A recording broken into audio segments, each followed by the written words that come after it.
అరాచక పాలన. 14 సంవత్సరాల చంద్రబాబు పరిపాలనలో అరాచక పాలన, దోపిడీ పాలన, పెత్తందారులకు దోచిపెట్టే పాలన తప్ప ప్రజలకు మంచి చేసిందేమీ లేదు. అటువంటి దుర్మార్గుడికి, అటువంటి చంద్రబాబు నాయుడికి ఓటు వేస్తే మళ్ళీ అధికారంలోకి తీసుకువస్తే వ్యవస్థలు సర్వనాశనం అయిపోతాయి, ప్రజలందరూ కూడా కష్టాలు పడాల్సి వస్తుంది అని ప్రతి ఒక్కరికి ఈ వీడియో ద్వారా విజ్ఞప్తి చేస్తున్నాను.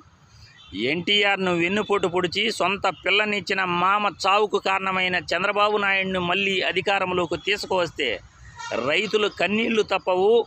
బాబుస్తే జాబుస్తుంది అని పదే పదే చెప్పి ప్రజలను మోసం చేసిన, నిరుద్యోగులను మోసం చేసిన చంద్రబాబుకు ఓటేస్తే మళ్ళీ నిరుద్యోగులకు కష్టాలు తప్పవు. జగన్మోహన్ రెడ్డి 1,60,000 మందికి సచివాలయ ఉద్యోగులకు ఉద్యోగాలు ఇచ్చి సచివాలయ వ్యవస్థ ద్వారా పరిపాలనను ఇంటి వద్దకు తీసుకువచ్చి మీకు ఏ సర్టిఫికేట్